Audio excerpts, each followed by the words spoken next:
This is vlog 341. This is Fireball Malibu vlog, and I am currently in a brand new Mazda Miata headed south. Very excited today because we're going to be driving 80s cars. We're going to be driving one 80s car, but we're going to be talking about a bunch of other 80s cars. Pretty sure that's what's happening. But before we get into all those shenanigans, I'm going to hit the gym real quick, do a quick ride.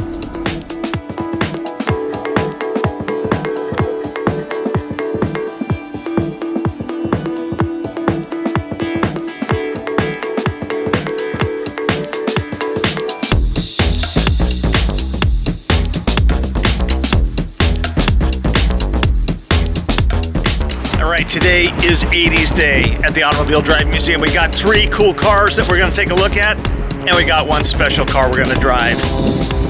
I think we're going to the Pokey. Look, it's Ken. What's up, baby? How's it going? Today is 80s Day at the Automobile Driving Museum. At least it is for us. Feeling it. Yeah, and we grew up in the 80s. A spectacular time.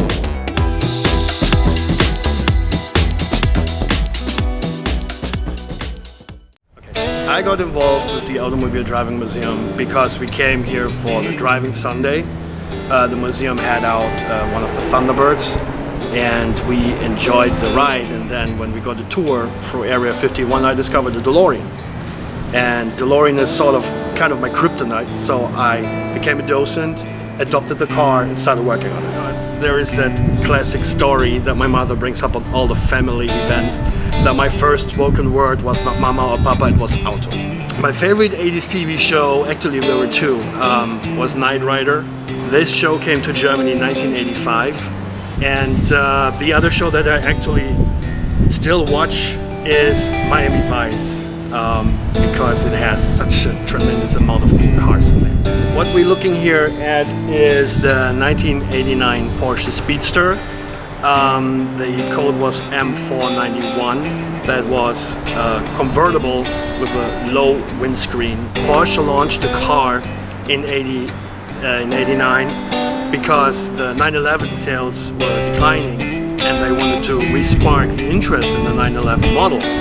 So the plans for the Speedster were already done in 1984, but they needed about 5 years to get the car ready for sale. Well, the Speedster is the lightweight version of the convertible, and it also has that very low windscreen and reminiscence of the James Dean Porsche of the original Speedster. And this car was an instant hit, and people bought this car. The entire 911 model got back into the interest of the public because of the Speedster. People started buying the car again. And then in '89, Porsche also overworked the classic 911. The 911 Speedster was already kind of a rare model. They only made 2,104 cars. 823 made it to the US. 171 of those cars had the narrow body. So, and this car also is one of 450 cars with an air conditioning. And then when you go up like Angeles Crest and you do the twist and turn roads, you realize what potential this car has with only 214 horse. It's a 2,500 pound car, and it goes like hell.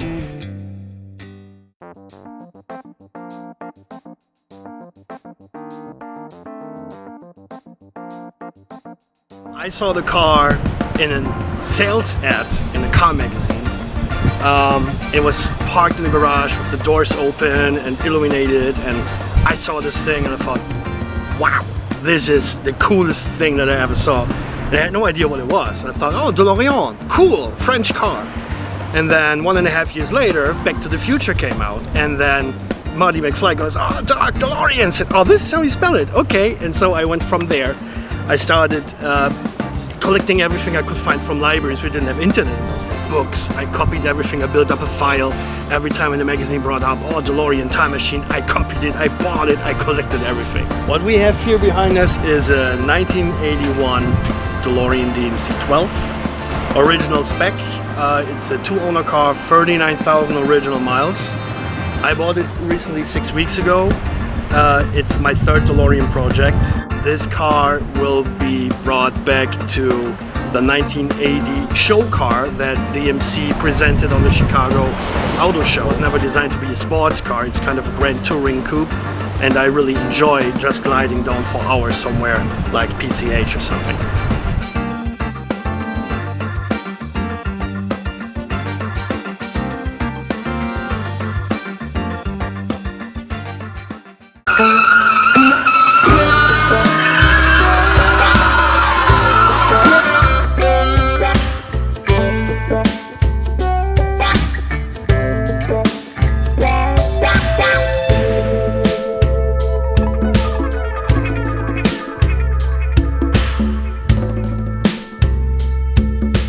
What you see here, ladies and gentlemen, is a 1985 Trans Am HO, one of probably 32,000 cars left out of 313,000 cars made total in the 80s. This car belonged to me. I donated it to the museum last year, and we have a troubleshooted history together. I achieved the car about 5 years ago as my first car in the United States. I wanted to go with something old, something classic, and because I moved to Michigan, there is not much for a low budget that you can buy that looks cool and is actually in one piece or free of bondo. So I ended up with this 85 Trans Am high output. This car broke down on day one. I bought it from the second owner. It had only 29,000 miles on the odometer.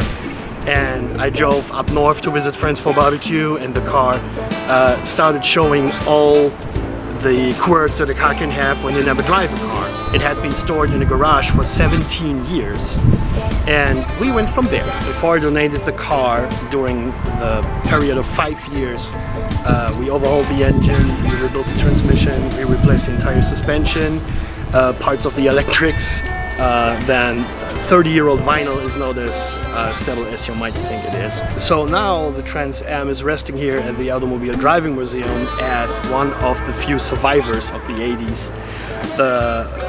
The automobile business changed in the 80s. Cars weren't long-lasting anymore. What if changes happened faster? And then everything after they stopped the Trans Am and Camaro line, there are also no T-tops anymore. And when you drive this car, you won't find one red light stop with people spawning at the car saying, "Oh, look, a T-top! I had one, my friend had one, my teacher, my neighbor."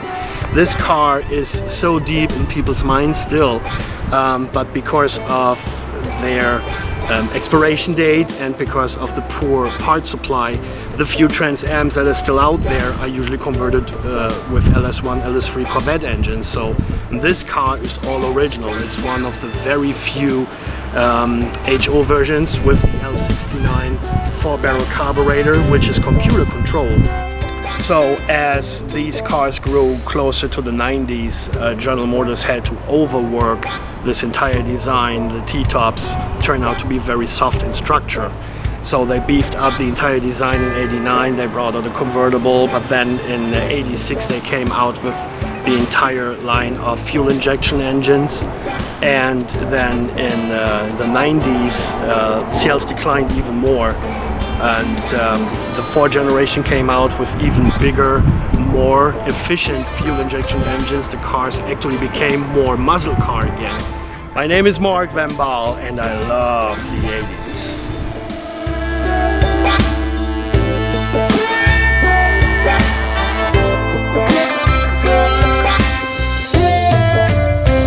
Yeah, even the actor said they didn't like the movie.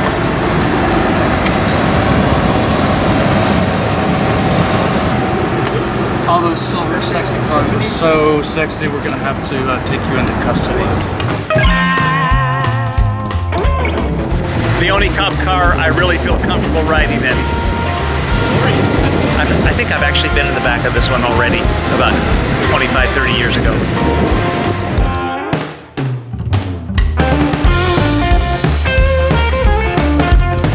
Well, this is just Put your hand behind your back. Oh, hands behind the back on the car. Well, show me. Watch your head. Watch your head. Oh, this one's trouble. This is gonna This feels kind of familiar back here. like an alley. It also has a really nice smell to it, doesn't it? 1987 Plymouth Grand Fury. Plymouth Grand Fury cop car. So cool.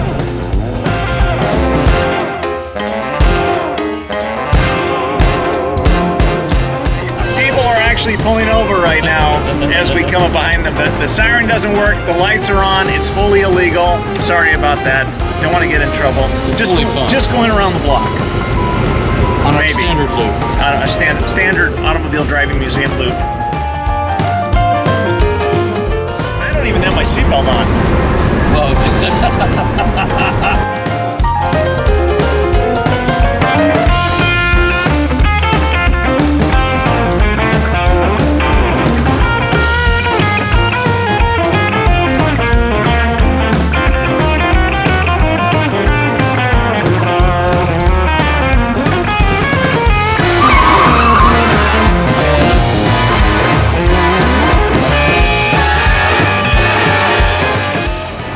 You know where we can get some donuts?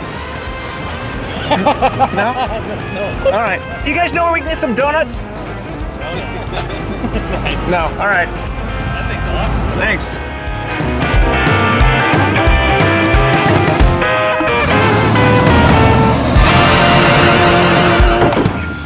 Put your hands where I can see them.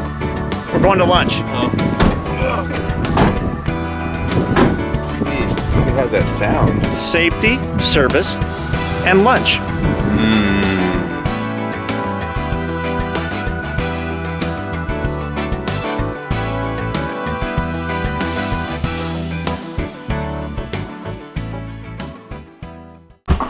Awesome day today. Amazing. I mean, how often do you get a chance to go and drive a cop car around town? I mean, riding in a cop car, whole different kind of ball game. It's not something that I highly recommend.